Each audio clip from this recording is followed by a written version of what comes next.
Bom, dando continuidade ao nosso processo, a gente saiu do ateliê do Luciano Feijão e veio aqui para o Sesc Glória para conversar com a Danusa, a Kênia e a Gabriela, que são professoras e integrantes do LEM Coletivo.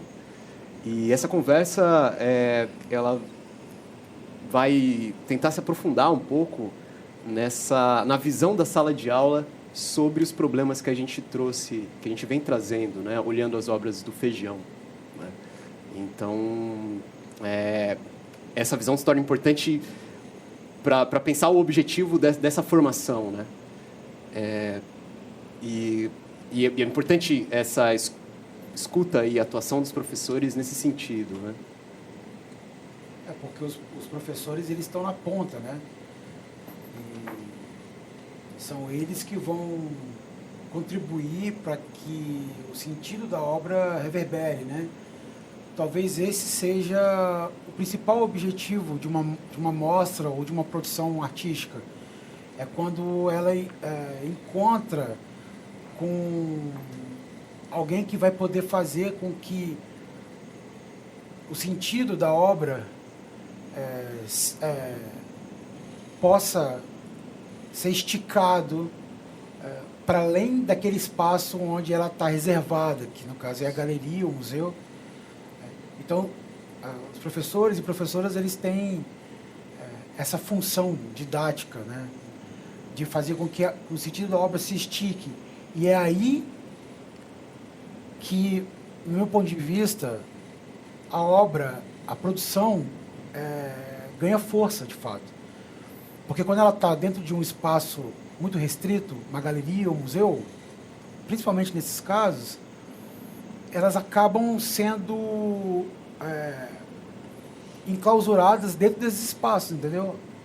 Então, assim, o acesso de profissionais da educação, que cuidam de uma formação de crianças, adolescentes, adultos, dentro desses espaços, é justamente fazer com que eles sejam olhados como transmissores, né?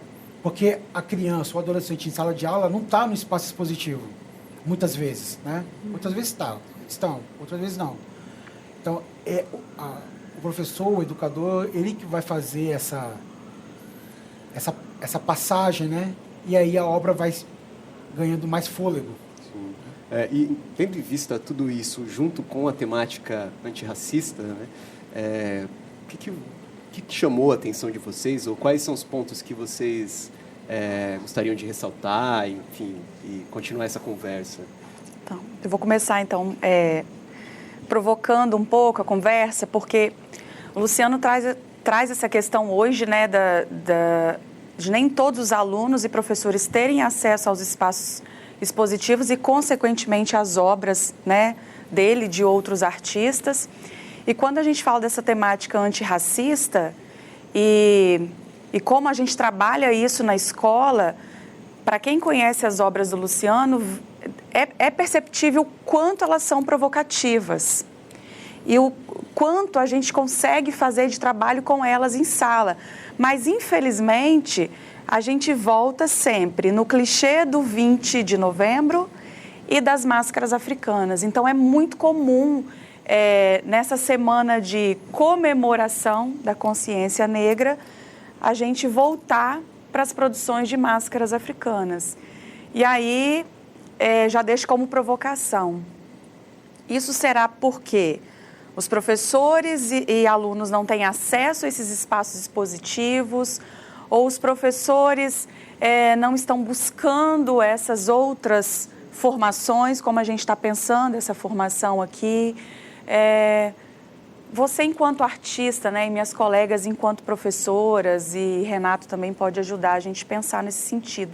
Será que por que a gente ainda cai nesse clichê das máscaras africanas? Então, eu vou trazer um ponto que eu acho super importante, e o Renato conclui. Quando eu fiz essa exposição aqui, do Torções, né, que tem um dos desenhos foi esse, um dos pontos de discussão era a objetificação do corpo negro, né? O que seria essa objetificação? É quando a gente vincula o corpo negro, que tem uma história, uma experiência de vida, que foi determinante para a construção da estrutura social brasileira. Quando a gente ignora essas coisas todas, essas particularidades, a força do corpo negro no país, né? Enquanto produtor de cultura, enquanto uma população, um povo que é fundamental para se entender questões relacionadas à sociedade, né? Economia, enfim. É quando a gente tira tudo isso e vincula essa figura, esse corpo negro, a algo que o determina. Ou seja, vira uma forma fixa que exerce uma certa segurança para quem está olhando. Então, eu, enquanto uma pessoa branca, vou olhar para a figura negra e vou associar ela a algo que enrijece ela dentro de um lugar muito determinado. Então, a negra empregada doméstica, o negro do samba, o negro da capoeira, o negro do tráfico, a mulher negra do samba. Isso é uma forma fixa, né? Essa exposição Torções foi uma tentativa de quebrar essa forma fixa, né? A partir da ideia de um corpo torcido. O corpo determinado, fixo, enrijecido, ele é duro. Uhum. O corpo torcido, não. O corpo torcido pode ser qualquer coisa. Ele é livre. Entendeu? Isso acontece quando a gente vincula o 20 de novembro às máscaras africanas. A gente cria uma forma fixa, segura. Então, quando vem o 20 de novembro, vem, ao mesmo tempo, por parte de professores, as máscaras africanas, porque isso já virou uma forma fixa, enrijecida. Não se desvincula mais, sabe, o 20 de novembro disso. Então, é como se não tivesse outra opção, a não ser a máscara, porque a forma já está lá dada, entendeu? Uhum. Esse é um ponto. O outro ponto é que não há um problema em trazer as máscaras africanas para o 20 de novembro. Né? O problema é que o problema é trazer as máscaras africanas só para o dia 20 de novembro. Uhum. Esse é um ponto. E o segundo ponto é desvincular, o que eu acho que deve acontecer na maioria das vezes, desvincular a máscara africana de toda uma cultura, né? Onde as máscaras africanas é uma parte dessa cultura que é super complexa, que envolve rituais, comida, dança, uma estrutura social ali dentro de uma comunidade específica, de uma tribo, de uma etnia, né? Tem um filme do Alain Renard chamado As Máscaras Também Morrem. É um filme muito legal. É um filme curtinho, de meia hora, 40 minutos, que fala exatamente dessa desvinculação, quando a máscara é trazida, é retirada, roubada desse lugar, onde ela faz parte de uma estrutura cultural muito complexa e colocada dentro de um museu. Isso enclausurado, às vezes, dentro de uma caixa de vidro ou numa parede. Entendeu? Como é que existe essa transformação fetichizada em cima de algo que é fundamental dentro de uma comunidade, que faz parte da vida dessa comunidade. Entendeu? Entendi. Essa é uma questão, porque quando o professor ou a professora traz isso em sala de aula, vamos falar do 20 de novembro, aí traz as máscaras africanas, aquilo é um fetiche. Uhum. Né? É um fetiche. Uhum. É um estigma. É uma objetificação. Entendeu? E aí cria-se releituras das máscaras, mas não se discute o núcleo da máscara, sabe? Dentro. Cavar aquilo ali para poder achar o significado mais profundo da existência da máscara. Por que a máscara existe, de fato? Entendeu? Eu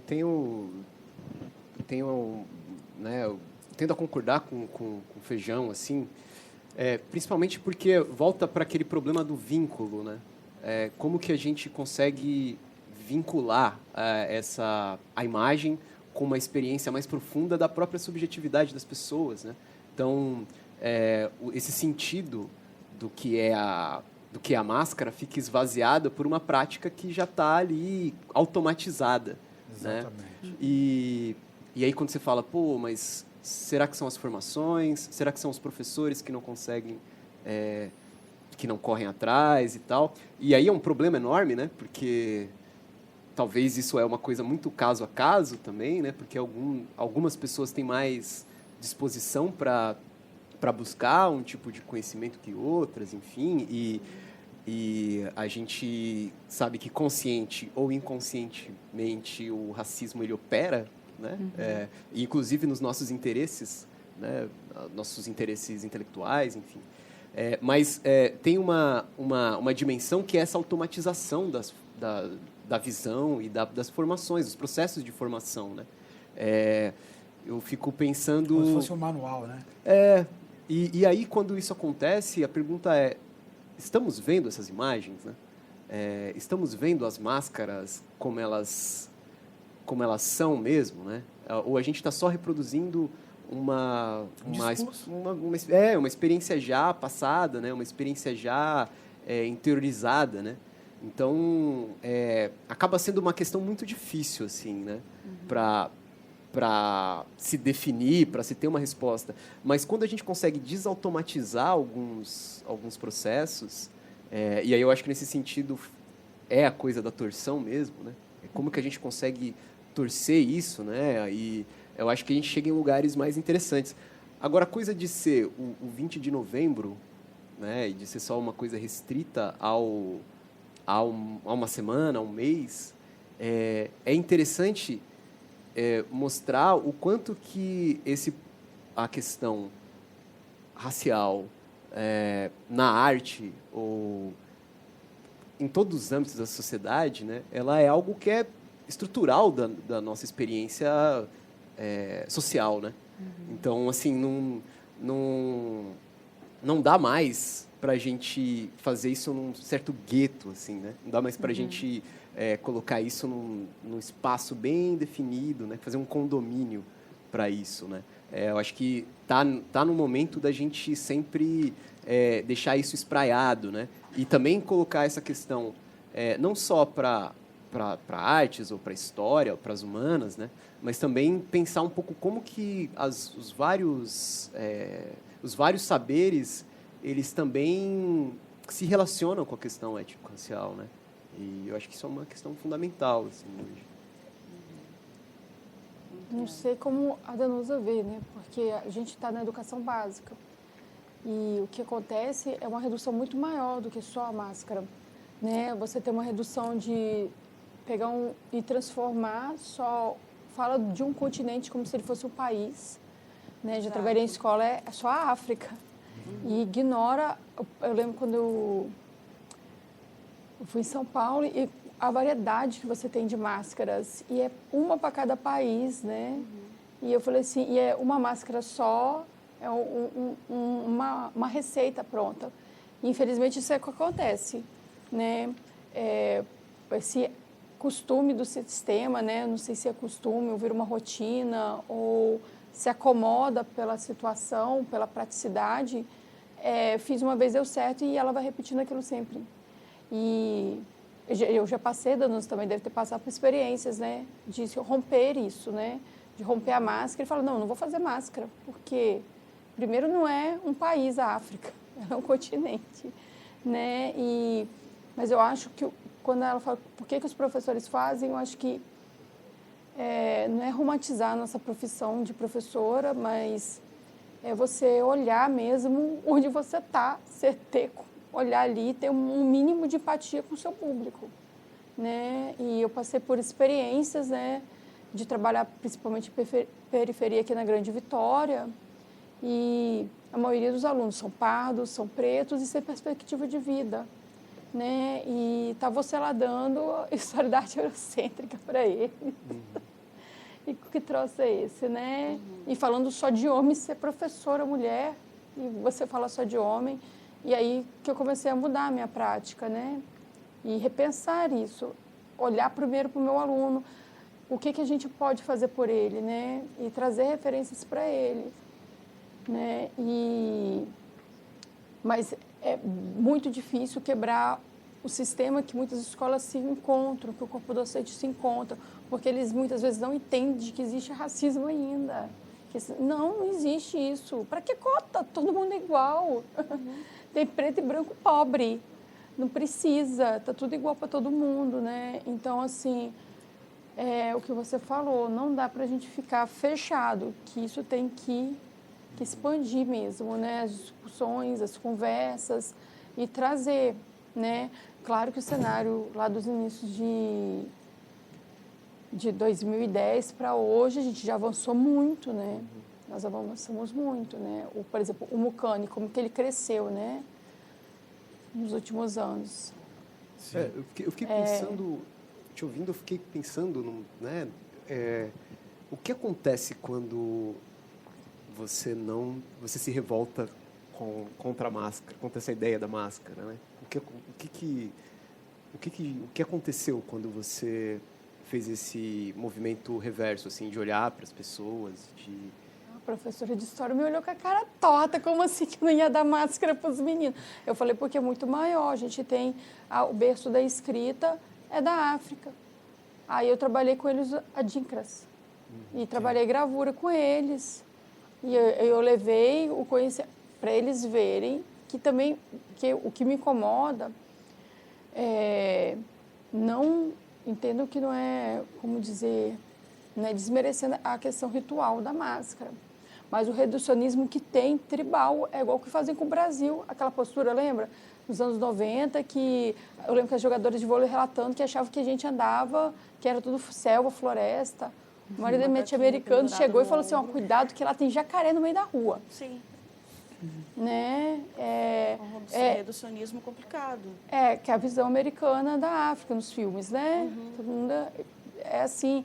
Então, também ignorar o que o continente africano no todo gerou o berço da humanidade, né? Da civilização está ali. E a gente ignora. Ninguém fala que o Egito está na África. Alguém fala que o Egito está na África? Não, agora tá de tanto que a gente fala. Mudou ultimamente. Agora chegou de vez ao continente africano. Mas a professora, eu lembro, ela olhou para mim assim, aí eu justifiquei para ela, que muito mais do que isso. Eu falei, eu não trabalho com máscara. Eu acho que ao mesmo tempo que a gente está criando aqui uma conversa de um ponto de vista mais crítico sobre a utilização das máscaras, eu acredito também que é importante a gente fazer uma torção, como a gente está falando de torção da exposição, fazer uma torção na metodologia do uso da máscara. Então, assim, se existe como o Renato falou, né, um padrão que faz com que a atividade com relação à máscara seja sempre a mesma, gerando sempre os mesmos resultados, talvez seja interessante trazer a máscara e fazer com que eles possam entender a complexidade que é uma máscara dentro de uma comunidade da onde ela faz parte, como um dos elementos que constitui essa comunidade, porque tem língua, comida, enfim, uma série de coisas, e fazer com que os alunos possam construir as suas próprias máscaras a partir do lugar onde eles vivem. Ou seja, a máscara vai cumprir uma função, nesse caso, que se aproxima da máscara que você está trazendo enquanto um elemento constitutivo de um ambiente. De um povo. De uma cultura do povo. Que envolve uma linguagem, uma escrita, envolve o habitat, as construções, envolve uma série de coisas. Então, que tipo de experiência que esse aluno vive em sala de aula que contribui para a construção da sua própria máscara? Talvez este seja um ponto de partida para poder continuar usando a máscara. Não dá para descartar um elemento que é extremamente rico. Sabe? Tem muita coisa para ser pensada diante dessas máscaras. Entendeu?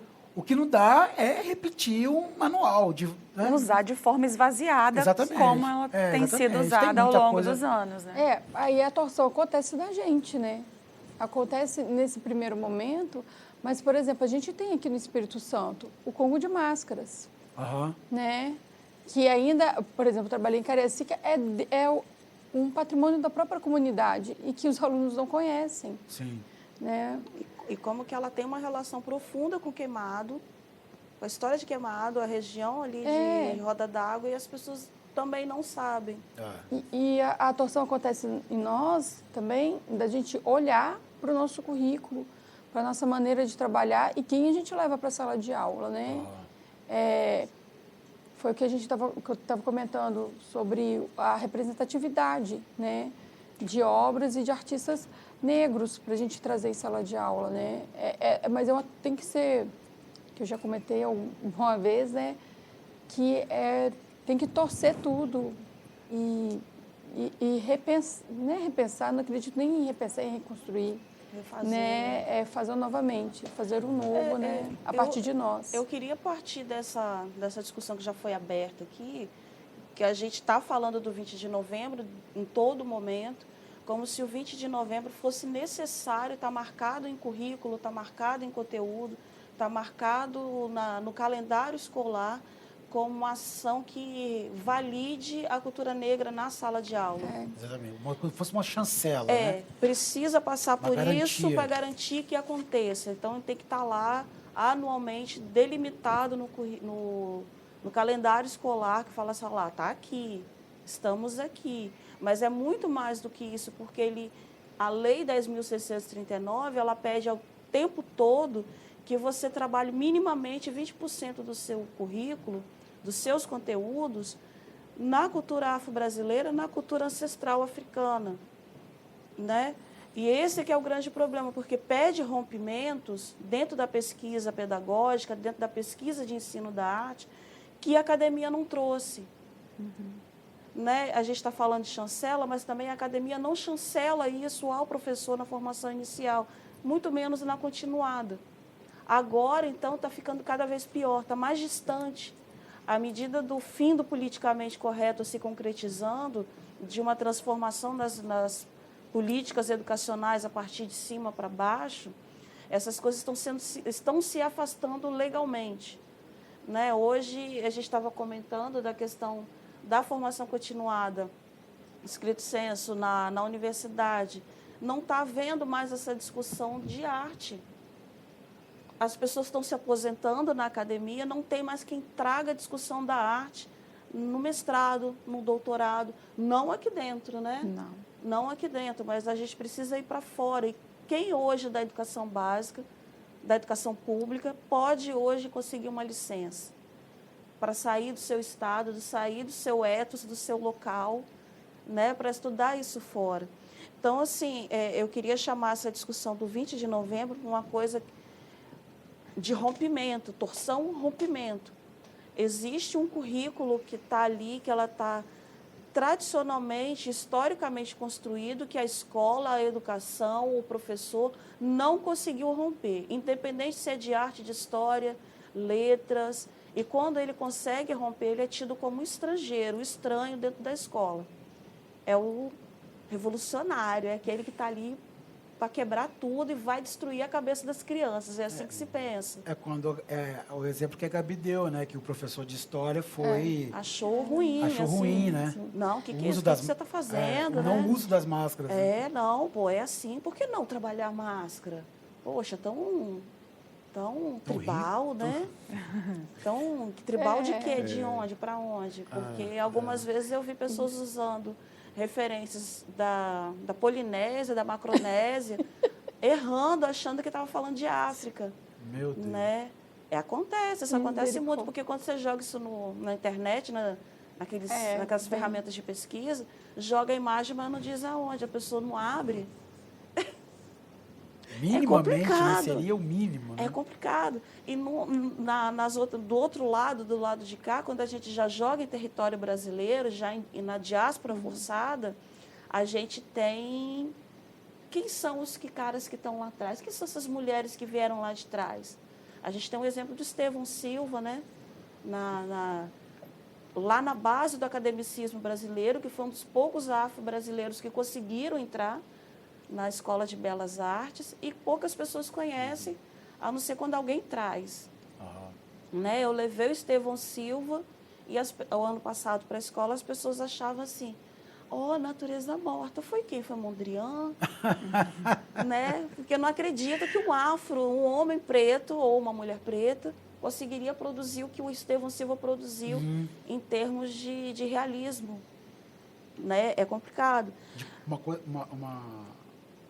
Uma produção que tem uma qualidade, né, estética muito boa. Isso aí. Excelente. Não tem capacidade, né? Não é possível que o negro não tem É igual a capacidade história para do fazer Afonso, esse né, que se trabalho. diz livre, né? Não é possível que Ele ele vai não é se livre. Que Ele não é livre. isso? Ele se diz livre, mas não é. Não acredita nisso, não. Ele não é livre. É a dúvida, né, que a Não gente tem estava um falando. branco ali chancelando. O que é isso? Exatamente. Né? Então, assim, eu puxo muito. Tem outras coisas que eu gostaria de puxar, que eu acho que vai render muito, mas eu puxo muito para essa tradição cartesiana que a escola não abandonou. Entende? Então, quanto eu trago, o Gabi traz, a Kênia traz, mas a escola entende isso como um trave, um problema que eles não conseguem entender. Então, o que eu não entendo, eu não quero. Não vai ser bom para os meus alunos, para o coletivo da escola. Isso é complicado. E Torções está trazendo isso o tempo todo. O tempo todo. O tempo todo, a todo momento. Já tô, inclusive, com uma fala aqui na ponta da língua. É complicado, porque o ensino da arte e a escola, ainda, mesmo com as novas discussões, a gente ter superado, não é que eu vou dizer que a gente superou na May Barbosa, que é impossível, mas as novas pesquisas de ensino da arte ainda não conseguiram fazer-se perceber que existe a necessidade desse rompimento, eu não vou dizer nomes de artistas, né? Mas existe uma necessidade de rompimento do modernismo nessas perspectivas de trabalho em sala de aula, até quando vai chegar no 20 de novembro. Porque o negro não está só representado na obra de arte, na pintura, na fotografia, no ambiente das vilas do século XIX, como Debré fazia. Hoje nós temos artistas contemporâneos que estão do lado de cada obra e do lado de lá também, contando suas narrativas, seus percursos, suas caminhadas, suas dores, suas memórias de família, suas próprias memórias afetivas, e estão produzindo arte. E a dificuldade, porque entra a discussão da estética, né, como que isso, né, a gente está falando do belo, do feio, como que isso está agarrado dentro da gente e precisa ser jogado. Vamos jogar, é um problema. É um problema e é uma solução ao mesmo tempo. É um caminho, uma solução. Né? Então, eu queria fazer essa provocação. O currículo que nos engessa, temos um currículo prescrito, Cariacica tem um currículo, o Estado tem um, Serra tem outro, Vitória tem outro, o IFES como uma escola de educação tecnológica, não é tecnicista, é uma educação tecnológica, pensa o currículo de arte de uma forma, e como que a gente vai jogando o artista contemporâneo, moderno, ancestral, vai jogando ali, né, pelos corredores, fazendo ele entrar, né, na sala de aula para o aluno. Então, cara, eu acredito muito que ter feito Torções e ter pensado sobre a produção desses trabalhos contribui muito para essa conversa que a gente está tendo agora. Por quê? Porque quando você fala do currículo, dos currículos de arte, eu entendo, dá para fazer uma associação com a questão daquilo que pode ser pensado como um princípio de medida. Esse termo é um termo do Antônio Negri, que é um filósofo que eu gosto muito e usei muito na minha dissertação, esse filósofo italiano. o que seria o princípio da medida? Seria exatamente isso que define um mundo já constituído, fixado, enrijecido, normatizado. Esse é o currículo. Sim. O que é a torção? A torção é a torção do corpo, a torção que está no corte, principalmente. Porque quando eu vou fazer os desenhos, antes de começar a desenhar, eu faço uma série de cortes no papel em branco. Eu pego o estilete, não sei se dá para ver um pouco nas imagens, mas está vendo? Mas Sim. no papel em branco não aparece. Aparece. Quando eu jogo o carvão, o pó entra no corte e o corte aparece. E eu vou tendo que desenhar por cima desses cortes que vão aparecendo o tempo todo, porque o pó de carvão está sempre ali.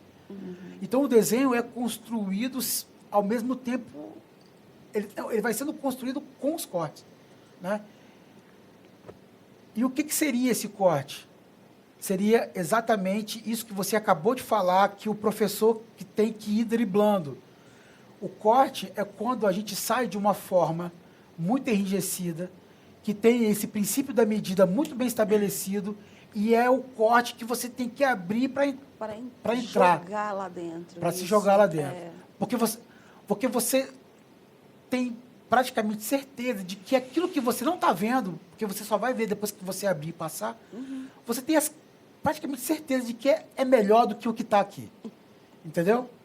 Então, por exemplo, o que começa assim, com o estilete cortando o papel e esse corte sendo evidenciado na medida que o pó de carvão aparece, né? E aí vem essa ideia do corte como uma fresta que começou no Torções e que a gente está tentando... Eu não acho que é só se livrar se livrar de uma experiência dentro de um mundo muito enrijecido, um mundo que é violento, né? Que tem formas de dominação muito concretizadas. Não é só sair dessa situação e passar para o outro, é destruir isso aqui. Entendeu? E eu vou destruir na medida em que eu passo. Que é essa história do currículo, né? Tem uma coisa melhor do outro lado. Só que eu não sei o que é, mas eu tenho certeza que é melhor. E aí, quando eu trago uma imagem como essa aqui, deixa eu ver se eu consigo.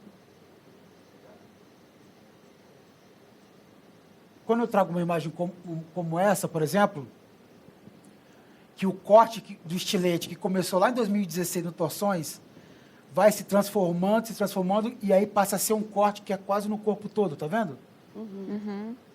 Né? Esse corte se amplia. E aquilo que eu não tinha ideia do que encontrar, se eu entro pelo corte, eu não sei o que vai vir. Eu só sei que é melhor. Agora eu já sei. Né? É um vermelho que pode ser entendido como um vermelho que é o sangue, mas pode ser entendido como um rio. Então, agora eu já sei. Eu vou entrar nesse rio, sabe? Eu vou mergulhar, eu vou entrar nessa correnteza. Sabe? Agora eu já sei o que me espera. Né? Gente, eu acho que o papel de vocês, nosso, na verdade, é esse, né? De criar essas frestas dentro desses currículos tão... Exato. E você lembra aquela discussão que a gente teve sobre a encruzilhada, pedagogia das encruzilhadas, sim, Exu sim. na sala de aula? Sim. Ele é tido assim como uma coisa assim, né? Mas quando a gente começa a entender esse processo do que é essa pedagogia das encruzilhadas, quando a gente consegue jogar isso já, vamos supor, né, no conceito de ensino da arte, a gente se joga exatamente nessas coisas, nesses momentos que a gente está aqui agora. Né? Um momento de desconstrução, construção, ressignificação, ressimbolização, que até faz a gente discutir o que é um simbólico mesmo na arte, né? Por que a gente está tão agarrado no simbólico da arte e na arte? E de um outro lado, a gente faz até se perceber, por exemplo, eu lembro muito da Mara Pereira, você conhece, né, Gabi? Mara. Sim. Ela fez uma fala na abertura do Seminário de Ensino da Arte, que até hoje isso dá um futucão na minha cabeça. né, que Exu precisa entrar nas escolas, mas precisa entrar nos estoques das escolas. Exu precisa estar ali junto com o EVA, com o TNT, com a cartolina, com o glitter, com a cola colorida, porque parece que a gente glamoriza e gourmetiza demais essas oficinas e as mostras culturais. Então, a gente está reforçando, a gente não, né? A escola, a tradição escolar reforça muito belo o brilho, a cor, aquilo que chama a atenção os olhos, em detrimento de uma poética, às vezes, que fica em segundo, terceiro, quarto plano. Né? Então, esse trabalho seu, entrar numa educação infantil, você não tem noção do estrago que ia ser feito, deixar as pessoas loucas, querendo se morder, o que é isso que ela está fazendo? Ou então me deixar falando sozinha, né? Entendeu? Falar assim, estou trazendo torções aqui para a sala de aula, num CMEI que tem estoques gigantescos de EVA e TNT, né? Como que isso... Pegar aqueles TNT, rasgar tudo. Como que ia acontecer? Deixar todo mundo doido. O que ela está fazendo? Que artista é esse? E os alunos loucos correndo de um lado para o outro, torcendo o corpo. Aí a gente também está se jogando... Essa imagem aqui, né? Isso, exatamente. Isso é uma aluna de escola de Vitória, que teve a oportunidade de ir na galeria, uma era uma cena, e que espontaneamente, isso não foi o professor, tá? Espontaneamente fez essa posição, né? E que o professor que estava ali acompanhando, não lembro mais quem era, ficou simplesmente chocado. Chocado no bom sentido, abismado. Meu Deus, como que a sensibilidade desse aluno, né, de perceber isso. Explodiu e fez. Isso não é um caso isolado, tá? Eu tive experiências de outras crianças que iam no Mucane e ficavam virando cambalhota e torcendo o corpo na medida em que olhava para os desenhos.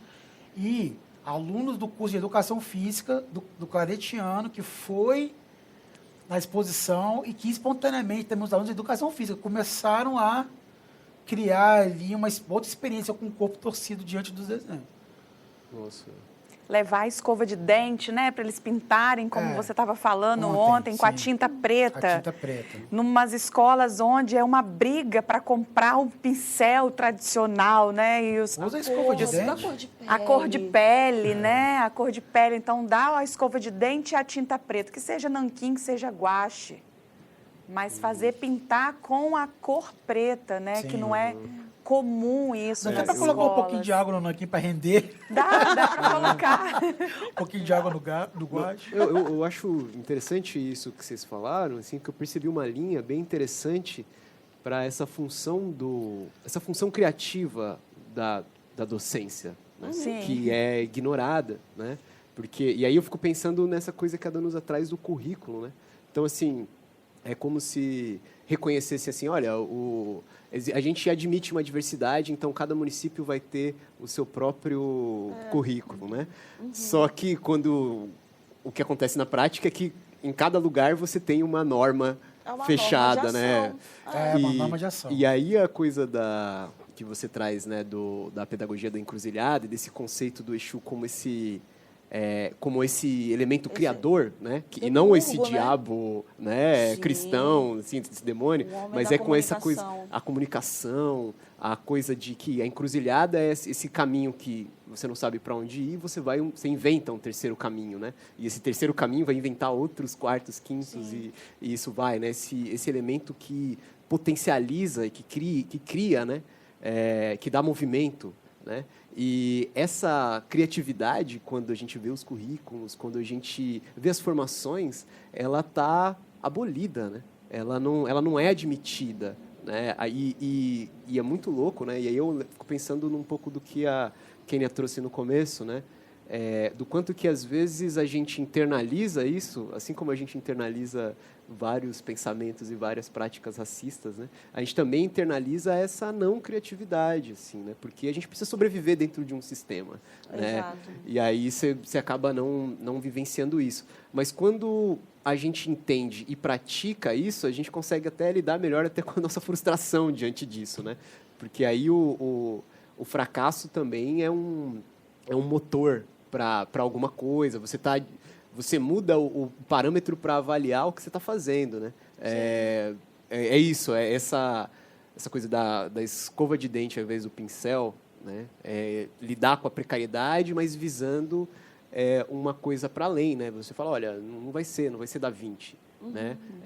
Tem o Luciano Feijão, que é um artista que está aqui, que fez esse trabalho com escova de dente, com prego, sei lá, com prego é mais arriscado, mas assim, com materiais que não são, com pente, né? Com materiais que não são os materiais, né? E que isso já não precisa, né? Que esse elemento criativo, ele admite tudo que a vida que se encontra na vida, né? O que a gente estava conversando também, que a Nilma Lino Gomes, como pesquisadora e escritora nesse ramo da pedagogia preta, ela fala muito disso, que a gente, quando está em sala de aula, a gente se coloca tanto diante, se vê tanto diante desses problemas, desses embates, que a gente acaba criando, que é a pedagogia, né, das encruzilhadas, a gente acaba criando novos meios, novos olhares, novas escutas, novos lugares de fala, digamos assim, para a gente se colocar e fazer acontecer o processo de ensino-aprendizagem em sala de aula, né? Muito além do conceito de cor primária, muito além do conceito de cor secundária, terciária, né? Que está lá enrijecido no currículo, na base nacional, mas que ainda não é definitivamente esmiuçada em sala de aula, né? Nessa questão nossa de pesquisa do artista, de estar perto, tocar no artista, tocar na sua obra. Ele está vivo, né? O artista vivo, que a gente sempre fala, Isso já é um né? debate que os meninos trazem. Pô, ele está vivo, Tá tia. vivo. Verdade. Ele está aqui, ele tem barba, ele tem cabelo. Ele come. E essa noção tem tudo a ver com o quanto que a gente sacraliza a arte, o artista, né, o museu, e não coloca isso na vida, né? A arte fica uma coisa separada da vida, né? E ela tem que ser distante, ela tem que ser quase que tá no além, sacralizado, né? né? E aí os materiais do artista, a vida do O artista. pincel com pelo de Marta. E aí É quase uma heresia fazer um trabalho com escova de dente, né? meter um prego, né, no quase desenho. Um pecado. Você vai lá, né? Você está metendo um prego, né? Você está sendo iconoclasta. Mas também tem um lance de que como que essa pessoa que está tendo contato com essa prática pode se ver também como um artista, né? Que pode ser não um artista visual, não um artista plástico, mas um artista humano, assim, né? Que vê a vida como uma obra de arte também, que vai colocar coisa, que diante das situações que são às vezes impostas, né? Você vai conseguir torcer, você vai ressignificar, né? Porque acho que tem esse trabalho também, né? Que a arte permite, né? De você criar coisas, né? De você criar mundos, né? Para além do que foi imposto, né? E a gente, como professora, a gente tem... O que eu quero com esse aluno, né? Trabalhando a arte na escola? Né? Eu quero um aluno mais sensível, porque a arte faz parte da formação humana dele. E que papel ela está cumprindo nisso? Então, ele precisa saber disso, né? Porque à medida que eu escolho o artista para levar, eu escolho a obra para levar, eu também estou escolhendo o que eu vou formar no meu aluno. Que ideia que eu vou formar, que concepção que ele vai sair dali pensando. Então, é diferente eu levar só artistas clássicos e eu trazer artistas contemporâneos. Hoje eu já mando os meus alunos seguirem os artistas nas redes sociais. E aí eu já tive retorno assim, professor, o artista me respondeu. Claro, ele é vivo. Então, a partir daí, cria também uma afinidade com aquela produção daquele artista. Então, por isso que é importante, né, levar o Luciano, que é capixaba, né? A gente já teve outras formações no LEM. E levamos outros artistas também para a sala de aula. E os alunos verem que isso é possível, né? Eu estar próxima a esse artista, né? E não vou produzir como Feijão, você não precisa de produzir, eu não quero que você saia daqui artista plástico. Exato. Mas eu quero que você saia daqui uma pessoa com um olhar para as imagens diferente do que você entrou lá no início da aula. E um olhar sobre si mesmo, de identificação com as obras, né? Que a gente vê muito isso no trabalho do Feijão. Ou assim. de criticar a obra também, se for o caso, né? De se identificar com a obra, de não estar só naquela obra clássica europeia da Vênus perfeita ali, né?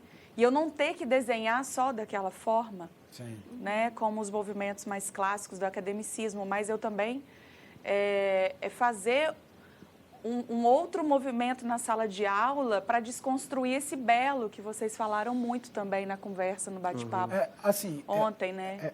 Eu não preciso achar tudo bonito, com certeza. mas eu preciso entender o que aquilo ali significa e como que aquilo mexe comigo, dependendo das experiências que eu tenho anteriores que eu levo até aquele momento ali. Exatamente.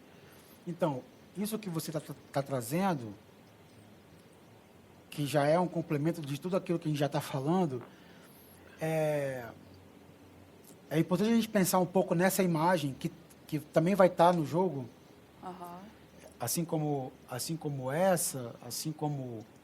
essa, que é a referência da Tarsila para poder fazer a negra, porque é exatamente isso aqui é um exemplo disso que você está falando, que o Renato falou também, que, enfim,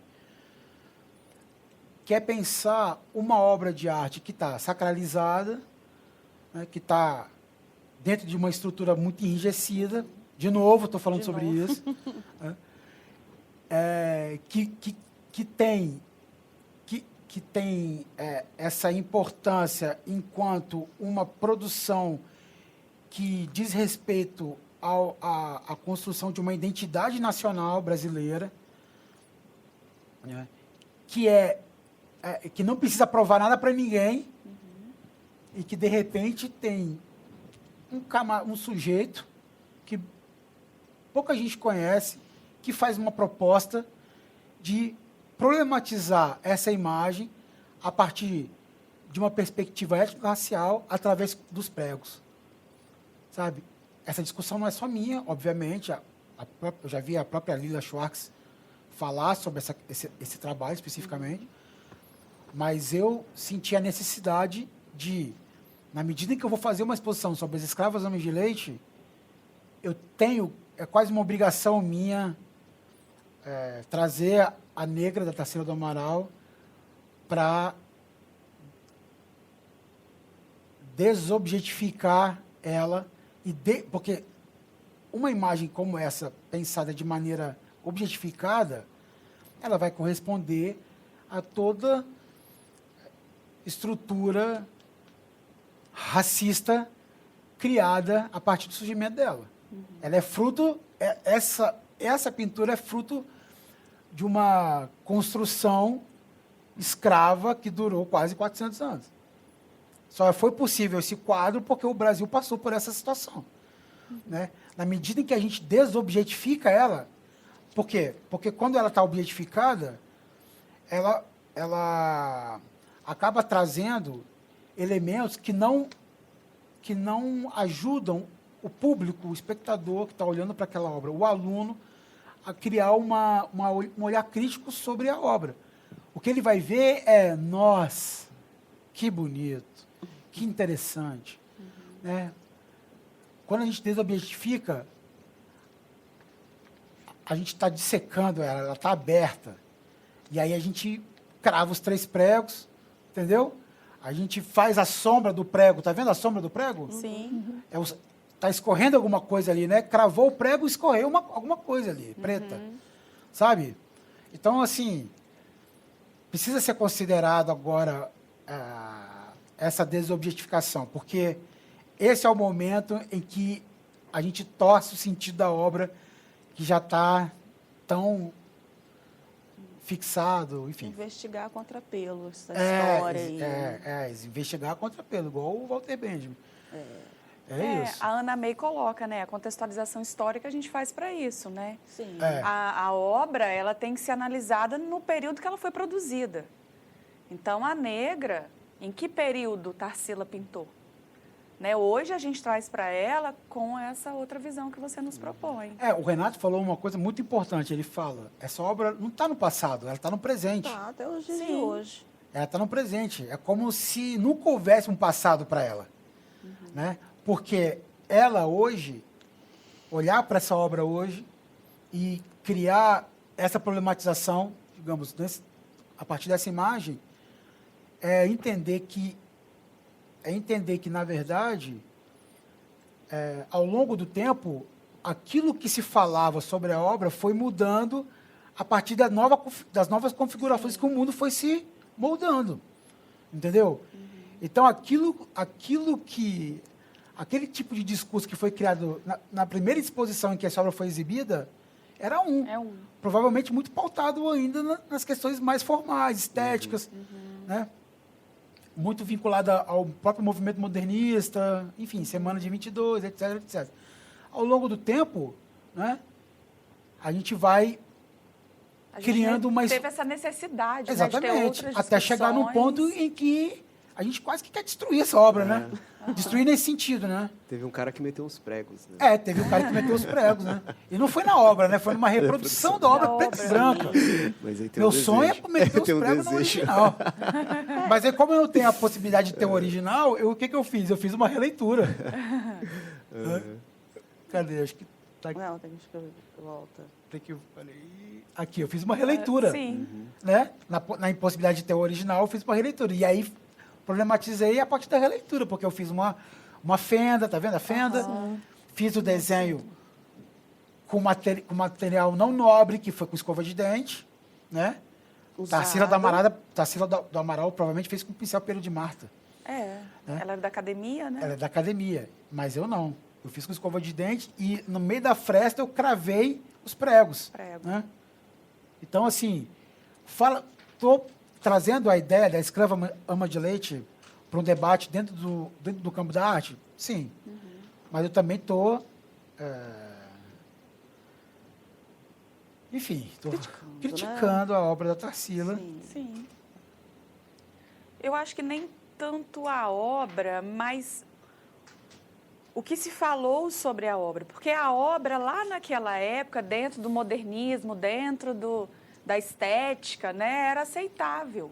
Só que continuar cultuando essa obra dentro dessa estética, a gente não pode aceitar mais. Não faz mais sentido, Maria. Não faz mais sentido. Historicamente, a obra aconteceu no momento que a eugenia no Brasil, o processo de miscigenação, da construção da miscigenação, da limpeza do povo negro no Brasil, era latente e era coisa vistas a olho nu e, principalmente, era incentivado. Já que eu não posso eliminar o povo negro, né, vamos embranquecer eles. Né? E me preocupa um pouco esse debate, porque a gente está no momento modernista que está sendo comemorado esse ano, 100 anos. 100 anos. Exatamente, era no mesmo contexto de Monteiro Lobato. Monteiro Lobato está difícil de arrancar de dentro da escola. Nossa, tá esse é outro, hein? Eles acham, estava mas contra isso, né? Olha o currículo oculto. Mas na minha infância isso era tão bom. Tinha festinha da Emília na escola. Por que agora não pode? E nem não sempre... pode mesmo, você tem que... pode mesmo. E é interessante que nem sempre não pode. A maioria das vezes, pelo menos a minha experiência, por que a gente fica vendo isso e não vê isso daqui, que trata melhor as pessoas negras, tudo é né? racista. Tipo, sabe, porque é meio que isso, no fim das contas, eu tenho né? amigos negros. As pessoas têm uma... Meu namorado é negro. E as pessoas têm um apego também de falar assim, não, agora vocês querem mudar tudo, agora... Só que é uma questão humana aí, né? Sim, por que não mudar, né? E por que não tornar a coisa mais diversa, né? Eu tive uma oportunidade de estar num grupo de professores também, numa formação, em que uma professora fazia questão de ler o Monteiro Lobato com viés crítico, né? E tudo mais. Então, ela queria que as pessoas continuassem lendo o Monteiro Lobato e criticassem, né? E, no mesma formação, tinha uma que falou assim, olha, eu não leio com meus alunos isso porque eu quero outras histórias. E foi muito interessante ver o papo delas, porque eram maneiras diferentes de resolver o problema, né? Porque colocava ali, né? Foi muito rico essa experiência, porque, por um lado, você pode ser muito proveitoso, de fato, você ler o Monteiro Lobato com viés crítico. Pode ser proveitoso você não ler ele e romper com ele e deixar. E isso é um pouco, né? Como, mas não se pode deixar de pensar o que é isso, assim, ou pegar e se apegar a uma experiência nostálgica, né? né, era tão bom no passado, né? Esse passado dourado, né? Que tudo era bom, mas assim, não. Bom para quem, né? Bom para quem, Bom pra né? quem? Eu acho que e aí eu acho que é um descompromisso com a atuação direta, com a formação de pessoas, né? Porque você está preso numa experiência que foi sua, talvez foi muito bom para você, né? Foi só sua, né? Você está muito preso, você está fixado num passado. Exatamente, cara. Idealizado. Uma outra questão que eu vou puxar a partir dessa é entender que existe uma comunidade que você faz parte. Então, por mais que você, de certa maneira, tenha gostado de ter lido Monteiro Lobato na sua infância, ok. Mas quando você entende que o que existe de fato é uma interdependência dentro de um pensamento voltado para a comunidade, né? Isso tem que ser pensado coletivamente, sabe? Individualmente, isso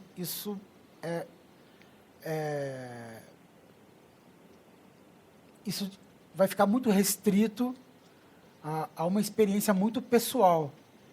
Quando você amplia isso para uma comunidade inteira, ou seja, trazer as questões, trazer o Monteiro Lobato para dentro de um lugar em que você não consegue mais olhar para aquilo e achar que aquilo é só seu, porque isso está dizendo, aquela história também está dizendo sobre como isso está afetando outras pessoas, não necessariamente que elas tenham que ler a história, mas você que leu, né, e achou que isso fez tanto sentido para você quando você era criança, é olhar agora, tirar você do centro e compartilhar isso com todo mundo, entendeu? Porque aí você pode falar, caramba, né? Funcionou para mim quando eu era criança, isso reverbera até hoje em mim, mas isso me parece que tem um desacordo aí, tem uma coisa que está meio... Né? Não está funcionando. Não está funcionando com o resto das pessoas que estão ao meu redor. Sim. Entendeu? Dele ler o Monteiro Lobato e olhar para a empregada da casa e ver que ela é negra, e ela mora onde, sabe? E aí vai criando uma nova... Vai criando um novo Monteiro Lobato, entendeu? Sim. Que ela antigamente endeusava, sim, ela sacralizava, igual a Tarsila, por exemplo. E é uma coisa de pensar o imaginário, né? O imaginário, ele é construído. E quando você tem um pensamento crítico sobre como esse imaginário foi construído, você pode ler o Monteiro Lobato falando, olha, esse aqui é um personagem que tem um passado racista, e é óbvio, né? E quando eu vejo isso do meu lado, né? Quando eu começo a atribuir isso para uma pessoa, quando eu pego um ônibus, né? E pensar assim, pô, essa minha impressão é por conta desse imaginário, né? Porque não bate. Aquilo que ele leu não está batendo com aquilo que ele está vendo. Tem alguma coisa estranha. Por mais que seja Monteiro Lobato, uma obra, né, referência, né, que tem essa coisa do imaginário, né, do mágico, do lúdico. Mas aí, porra... E é muito interessante, porque quando o imaginário é imagem, né? Também, né? Como que a gente entende nada, né? as imagens, né? E as imagens é isso, né? A gente estava falando ontem, né, de que não tem imagem sem sujeito. E aí você começa a pensar, como que essa imagem brotou em mim, né? Como que essa imagem está aqui, como que né? Você vai ver as experiências que elas apareceram, né? Então, aí quando você entende que o Monteiro Lobato, ele era um cara que estava ali, que estava próximo da eugenia, ele estava comprometido com um projeto de Brasil, né? Então você pode olhar branco, né? e você pode olhar e falar assim, pô, talvez isso aqui não é um bom caminho. Tudo indica que isso não é um caminho. E aí, por um outro lado, você fala, o imaginário é uma coisa construída, imaginários são feitos o tempo todo. Então, assim, por que não estimular que mais imaginários existam, né? Por que não procurar outros imaginários, né? Por que não admitir, né? Porque é isso, né? Ao mesmo tempo que a gente fica apegado né, no Monteiro Lobato, tem um monte de gente fazendo coisas super interessantes. A tradição oral africana, Sim. que tá viva aqui, né? Tá o tempo todo. E a gente, às vezes, não pesca isso, né? E é isso. Aí, no fim das contas, a gente torce para voltar para onde a gente partiu, né? Que é isso, né? No fim das contas, a máscara africana tá aí, né, queimados, assim, né? Tipo, tá aqui, tá do seu lado, tá na sua vizinhança, tá no seu bairro, né? Então, Exatamente. tipo, e você não viu, né? E aí você trabalha a ancestralidade, você trabalha a questão afro, você trabalha... Pô, tá ali, né? Tá dado, assim, né? Claro que sem um percurso você não encontra, mas... e é por isso que a gente tem que pensar criticamente os percursos, né? Pensar caminhos, né? Eu acho que é um pouco esse o processo que a gente tem feito, né? Também, né? Eu acho que a partir de essa experiência com feijão, e esse é o primeiro movimento, né? Eu acho que, pensando nos próximos movimentos, né? O quanto que a gente consegue também se aprofundar, né? Eu acho que tem uma coisa de ser um laboratório, né? A gente está vivendo um laboratório, né? Esses tempos eu ouvi que a roda de conversa é a tecnologia humana mais avançada, né? E assim, né? Quando ela não vai bem, quando ela não vai bem, o mundo não vai bem, né? Então, assim, e eu acho que é isso, né? Uma tecnologia que a gente, talvez, hoje a gente está usando, né? Antes a gente ficava em roda, acendia uma fogueira, contava as histórias. Isso vai jogar a gente, eu acho que, não sei se a gente está se encaminhando aí para finalizar, mas eu acho que eu gostaria de saber, assim, sua questão do material. O uso do seu material, por que escolheu o desenho, né? Os rasgos, você até deu uma explicação dos rasgos no papel para produzir o desenho em si. Existiria uma outra possibilidade de materialidade aí? Se você pudesse fazer esse trabalho, torções ou as amas de leite, você faria em quê? Que material você usaria? No caso, um outro material. É muito boa essa pergunta, assim, né? Porque a materialidade para você aparece como uma coisa muito firme, né? Firme, assim, uma questão muito séria, né? É um ponto crucial do seu trabalho. Olha, assim, eu não desvinculo o material das discussões que eu quero apresentar na obra. Então, assim, não é só uma questão formal. Então, se eu uso a escova de dente, se eu uso o nanquim, se eu uso o estilete, se eu uso o carvão, é porque isso ajuda a construir uma imagem que vai trazer um discurso mais presente a partir daquilo que eu quero transmitir. Então, se eu escolho a escova de dente, é porque ela tem uma função no conceito. Política até. Político, exatamente. A questão dos pregos. Os pregos. Que você contou sobre ser para navio, né? Isso, prego para embarcação. Para embarcação, e como isso tem a ver quando você prega no autorretrato. Né? Exatamente, Então, tudo... Então, teve uma pesquisa sim. profunda e amarrada com o seu discurso político. Por exemplo, a questão do prego, essa pesquisa profunda dentro desse espectro político, ela aconteceu meio que por acaso, porque foi o vendedor que me disse, né?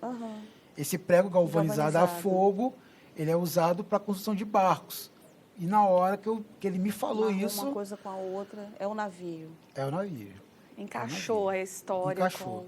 Então, assim, é muito difícil de pensar um outro material para poder fazer uma coisa que eu já fiz. Como eu faria os desenhos das amas de leite usando um material diferente? Não sei te responder. Mas eu acho interessante isso.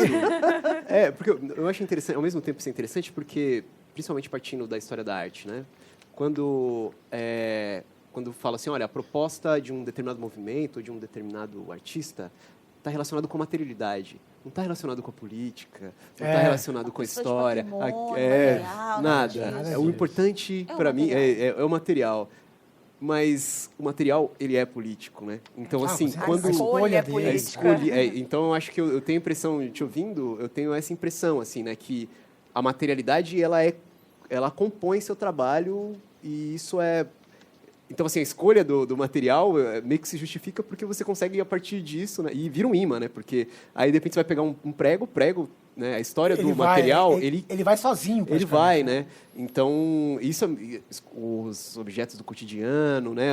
De menos valor. Pente de cabelo Também, que é um desenhar com símbolo, pente. né? Assim, tipo, né? Do que é o pente, né? Pro cabelo crespo, assim, né? Então, assim, é um lugar que vira um imã para as discussões, né? E eu acho que essa é uma abordagem interessante também, né?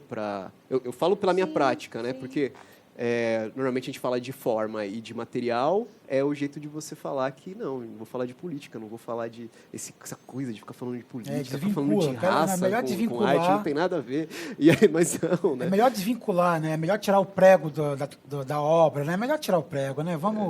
Fica muito mais fácil para a gente conversar. Né? Eu acho que assim, a gente está chegando no final, mas eu queria trazer aqui uma experiência que eu acho que pode ser muito interessante, né? Porque é importante a gente também falar de estratégias em sala de aula, né? Porque a gente está criando conceitos aqui, discutindo questões, né? Mas eu fiz uma oficina, eu desenvolvi uma oficina durante o Torções, que foi muito enriquecedora. E, assim, deu um nó na cabeça das pessoas que participaram, deu um nó. Que foi o seguinte, eu entreguei para os alunos essas imagens aqui,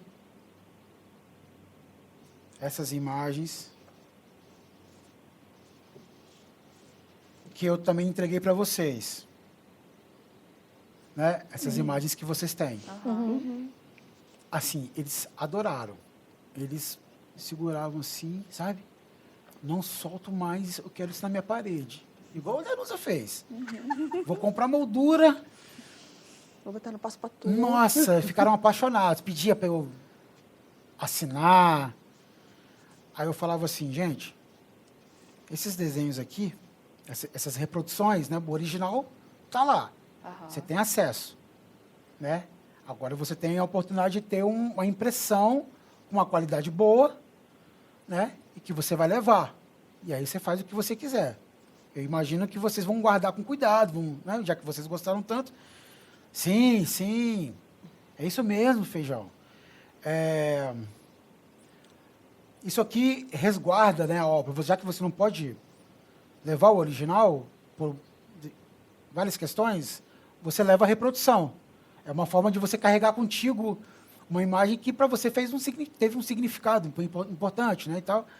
Então você assegura que você está levando um pedaço da exposição para sua casa, né? Está segurada ali, tá? Né?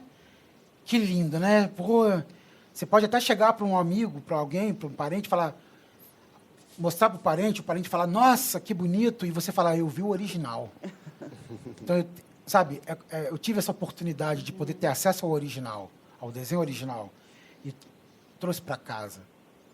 Aí eu falava com eles assim, então, nesse momento, vocês vão pegar essas imagens e vão rasgar. Ai, que aflição. Doeu agora. Rasgar. Eles rasgavam. As pessoas choravam. As pessoas não queriam. As pessoas saíam da oficina, iam embora, levavam. Não queria. Eu rasgava só uma, ficava com o resto. Não, Vai eu falava, rasgar só a pontinha? vamos rasgar Pode tudo. ser só a pontinha. Vamos rasgar tudo. Vamos rasgar. Isso aqui é... Aí o povo rasgava. E aí eu peguei todos os fragmentos e fiz um grande bolo assim, de fragmentos. Aí eu entreguei um papel em branco para cada um e falei assim, agora vocês vão refazer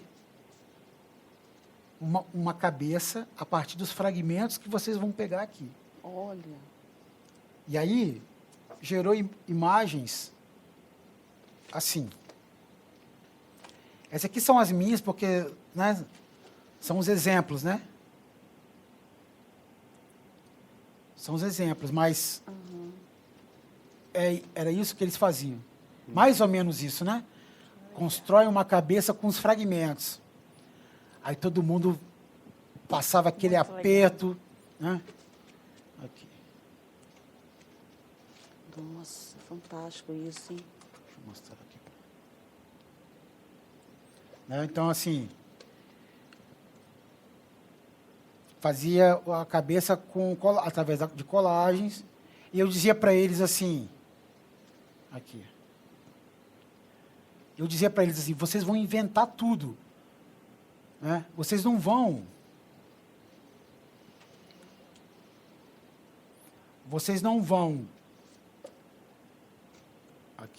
aqui. Muito legal. Eu falava para eles assim, se vocês pegarem um fragmento que tiver uma boca, vocês não vão usar isso aqui como boca. Vocês não vão colar na colagem isso aqui como... Eu não quero que essa boca continue sendo boca. Eu não quero que esse... você está pegando lá os fragmentos, aí você fala, tem um olho aqui, eu vou colar esse olho. Eu não quero que você use o olho ainda como olho. Eu quero que você construa uma boca, construa um nariz, construa uma orelha, construa um olho com outras coisas. Né? E aí eles fizeram. Com muito custo, mas fizeram. E aí eu peguei, coloquei outra folha, agora vocês vão desenhar essa colagem. E eles tiveram que desenhar a colagem. Então, assim, deu um nó na cabeça deles, porque eu desconstruí tudo. Né? Desconstruir isso que é uma forma assegurada, né? Um desenho que você identifica a cabeça dentro de uma estrutura anatômica muito correta, digamos assim. Né? E, de repente, ele está desenhando uma coisa assim, sabe, que nem ele mesmo sabe o que é. Parece uma abstração, né? Mas, na verdade, é uma cabeça. Então, eles tiveram que desenhar isso. Enfim, o que estava em jogo ali? Estava em jogo exatamente essa experiência de torção numa produção que vem das pessoas que tiveram acesso à exposição. Então, ele olha para um quadro e associa a ideia de torção no quadro. Agora, como é que é trazer a ideia de torção produzindo uma coisa dele? Experimentando, como é que ele vai exercer vivenciar essa torção. Como é que ele vai vivenciar essa torção? E aí eu precisei criar essa espécie de metodologia dinâmica, né, que gerou esse caos, né, de chorar, de ir embora, de passar raiva, de ficar triste, né, na hora de rasgar, reconstruir com os fragmentos, depois interpretar a colagem através do desenho. E era aquilo que eu queria. Eu queria que eles olhassem para aquilo e falassem, caramba, sabe? Que ele não tem nem o que falar sobre aquilo, sabe? Porque é uma coisa tão fora de qualquer tipo de padrão de construção de imagem, sabe? Que ele não tem, ele precisava de um tempo ainda para formular algumas questões a respeito daquilo que ele acabou de produzir, que não era nada parecido com algo que ele já tinha feito antes. Isso na sala de aula é super possível. É super de fazer, possível. Né? Não, Um exercício. Eu já estou pirando aqui com criança fazendo isso. Que a cabeça da gente já E vai. aí você... Eu lembrei da sua experiência do lápis, né? Você tira o lápis cor de pele rosa, esconde ele que ele já gera um problema. Ou dá o lápis marrom para todo mundo pintar. Ou dá o lápis marrom para todo mundo pintar. Fazer o retrato, né? Você dá o rasgado. Mas porque a pessoa, a criança, ou enfim, o adolescente que vai fazer que vai pegar essa colagem que ele fez e aquilo é a referência que ele vai usar no próprio desenho, ele é o autor das duas coisas.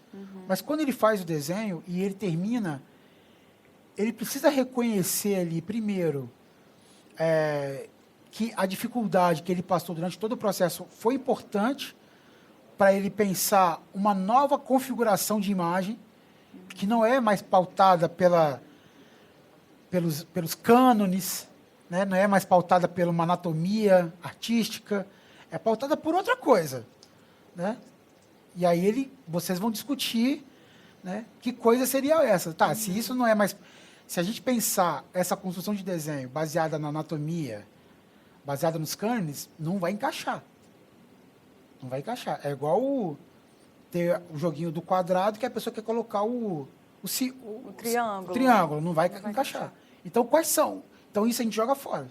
Né? Então, o que vem agora? Qual é o encontro vem da onde? O que está em jogo ali? Entendeu? Esse é um ponto. O outro ponto é que a construção dessa imagem permite, pelo menos a princípio, pensar numa construção que diz respeito à própria vida fora dessa objetificação que muitas vezes é o que determina a própria vida da pessoa. A pessoa vive um mundo objetificado, né? E quando ela faz um desenho como esse, a ideia é que ela entenda que esse processo é um processo de desobjetificação dela mesma também. Dela mesma. Entendeu? Entendi. Teve uma outra oficina que eu dei, muito interessante, que as pessoas ficavam numa sala escura, completamente escura, não dava para ver nada, e eles iam tocando o rosto, tocando, né? Ficava cerca de 5 minutos tocando. Era insuportável, eles não conseguiam ficar os 5 minutos. Eles não conseguiam se tocar. Era assim, uma agonia. E eu falava, gente, vamos olhar para... Vamos pensar a gente mesmo, entender a gente mesmo pelo toque da cabeça, era só a cabeça.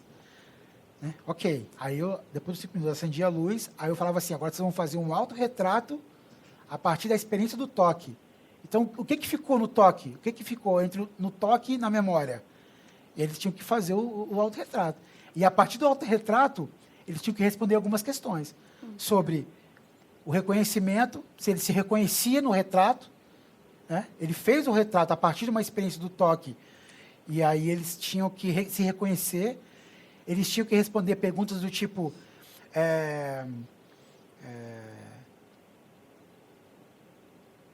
se você fez esse desenho, se fosse uma outra pessoa, o que você acha que te representa mais?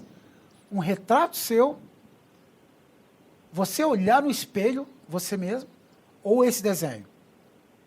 O que você acha que é mais você? Um desenho que você fez, que saiu de você, sabe? Como você acha que as pessoas olhariam para você na medida que você mostra esse desenho para alguém? Como é que as pessoas olhariam para você? Se você mostrasse esse desenho, por exemplo, para uma mulher trans, o que ela poderia enxergar ali em você? Sabe? E isso gerou, assim, foi outro caos também. Imagina. Foi caótico. Mas, Gabi, você queria falar uma coisa, eu acabei te interrompendo. Foi mal, desculpa. Não, mas que a gente acaba pensando na educação, mas essa proposta que você faz da desconstrução, né, da sua própria imagem, reconstrução, é o caminho, né, que a gente já tem tentado fazer e todo dia eu acho que a gente tem que fazer mesmo, né, e repensar, se destruir, reconstruir e repensar os nossos caminhos, né, dentro das discussões que nós fomos trazendo aqui com relação ao currículo, nosso cotidiano escolar, né, Sim. a vivência com os alunos, a gente tem que desconstruir, repensar, né, e construir um novo retrato disso, né, e é o que a gente tem tentado fazer com o projeto antirracismo, né, o primeiro movimento, né, a gente conseguir entender onde nós estamos, destruir e reconstruir ele, né? É um pensamento que está muito recorrente em mim, essa questão. Você imagina se cada aluno em sala de aula traz uma reprodução de uma foto sua no A4, Sim. do rosto, igual tem aqui, por exemplo. Todo aluno traz uma sala, sei lá, 20 alunos, todo mundo traz o seu retrato, sua fotografia. E aí você, com um fragmento assim, um quadrado, vem aqui no retrato do aluno e pede para ele riscar o quadrado, igual está ali. Né? Aí você vai recortar esse quadrado e vai tirar um fragmento. Isso aqui você joga fora. Você vai ficar só com isso aqui. Isso aqui é o que te representa agora, graficamente. Numa turma de 20, com 20 fragmentos, você constrói uma cabeça, um rosto, com fragmentos de todo mundo. Sabe? Você imagina o que pode vir disso aí? Fragmentos de cada um, onde cada um se representa, onde cada um se entende dentro daquela imagem, porque é uma imagem dela mesma, só que agora ela está dentro de um outro contexto. Então, ela está junto com a imagem do outro, que tem uma outra história, vive em outro lugar, tem outra experiência de vida, com o outro, entendeu? É que eu estou indo já além, por isso que eu estou assim. Então, mas é isso. Aí você descarta aquilo não tem mais serventia, porque, na verdade, a gente está falando de uma comunidade. A gente não está falando de uma pessoa só. Sim, Então, quando você tira o fragmento, o resto da fotografia, da imagem, não presta mais, joga fora, joga no lixo. E é aquilo ali que é o importante. Porque aquilo ali vai estar vinculado dentro de uma estrutura que engloba muita gente. Sabe? Pelo menos as pessoas que estão dentro daquela sala. De lugares muito distintos. Elas e tal. entenderem que elas são um corpo. Tipo né? isso aqui. Entende? Sim. Aí, ó, o fragmento está aqui, ó. Você imagina isso junto com vários... Eu tenho a impressão que nessas duas coisas que vocês colocaram, assim, tem tanto esse processo de uma vivência do coletivo, né, de esse corte, que é um pouco você se desapegar da sua totalidade para integrar um outro corpo, né, um corpo social, né, é um exercício interessante, né, para a gente se pensar como uma comunidade de aprendizagem, né, como dizia a Bell Hooks, né, de você estar junto ali, porque talvez até o próprio propositor disso também se colocar nisso. Ah, com certeza. Né? Também a foto dele está ali, sim, né, ele colocar e essa construção, mas essa coisa que a Gabi trouxe do rasgar e reconstruir e pensar isso como uma analogia do processo, né? Eu acho muito rico, porque, no fim das contas, é um pouco isso, né? Porque a gente vai ter que usar de uma certa criatividade para pegar desses fragmentos, né? Você vai ter que lidar com os rasgos, né? Com fragmentado. E, a partir daí, você vai ter que respirar fundo e falar assim, olha, vai ser com isso que a gente vai fazer um mundo, né? E eu acho que é um pouco isso, né? Um pouco do que você falava ontem sobre a experiência da escravidão, com esse corte, né? Na nossa vida, né? Que a gente herdou, né? E como que a gente consegue ressignificar esse corte, esse trauma, né? Com esses fragmentos, né? Com esse fragmento que vem da África, com esse fragmento que vem daqui, dali, e a partir daí a gente consegue construir essa nossa história, né? A gente foi privado, né, de uma totalidade, né? Mas isso não é... Isso já está dado, né? Mas a gente constrói, né? Então, não importa muito a veracidade total, histórica. Não, a gente é fruto um pouco desse recorte que a gente vai construir, né? E eu acho que isso vale tanto para a nossa identidade, mas também como a gente enxerga a nossa prática também, né? Que a gente está fragmentado, né? A gente está pegando retalhos aqui e ali, né? E a gente tem a imposição do currículo, tem a imposição de uma série de coisas, né? Que a gente tem que... se apresentar para esse desafio, né? Que é um desafio criativo, no fim das contas. Exatamente. Você imagina pegar, por exemplo, um TNT branco, esticar ele no chão, fazer o aluno deitar no TNT, talvez um outro aluno fazer o contorno dele, no TNT. Só que antes, você pede para todos eles pintar uma folha de vermelho. Todo mundo vai pintar uma folha de vermelho. E aí você pega o TNT, cada aluno vai ter o seu contorno, e aí você rasga o TNT dentro daquela figura, e aí aparece o vermelho que eles produziram antes, igual aqui. Né? Qual é a primeira... Talvez aconteça o seguinte, a primeira referência que eles vão ter é achar que aquilo é um corpo, um cadáver, e aquele corte é o que gerou a morte dessa pessoa. E aí você fala, não, você inverte, você fala do rio. Isso é um rio. Né? Um rio que aparece com um corte. Um rio que está dentro de você. Um rio que está o tempo todo... O rio não está parado, né? A correnteza está levando esse rio. Né? Essa água. O quão é simbólico a água, né? Dentro de uma perspectiva étnico-racial, né? Quanto que a água é simbólica? Ou em todos os aspectos. Em todos os aspectos, sabe? Né? Então, enfim, é isso. Bom, foi? Acho que a gente... Nossa, essa conversa dava para continuar aí por mais umas se não fosse 5 a fome, horas. Né? Mas se não fosse a fome, se não fosse, né, o tempo, né? Que ele é o Saturno com a sua foice cortando tudo, né? Mas a gente aproveita aqui, né, para agradecer o Sesc Cultura Convida, que possibilitou essa nossa conversa quase que interminável e que, né, discussões tão potentes, né, que eu acho que a gente vai desenvolver ainda para uma formação, né? E agradecer aos parceiros, né, que é o Centro Cultural, o Sesc da Glória, e o IFES, Campus Venda Nova do Imigrante. Então é isso, obrigado e até mais. E agradecer a presença das professoras aqui, Danusa, Claro. Kênia, Gabi, né, que é parte fundamental desse projeto, né? Sim. Sem elas, nada disso ia acontecer. E a Fran também, que está lá na Espanha, uma pessoa muito mais chique que a gente, Ultramar. muito mais, né? E está lá também, que é uma peça-chave também, né? Enfim, agradecer demais a todos. Clara Boia.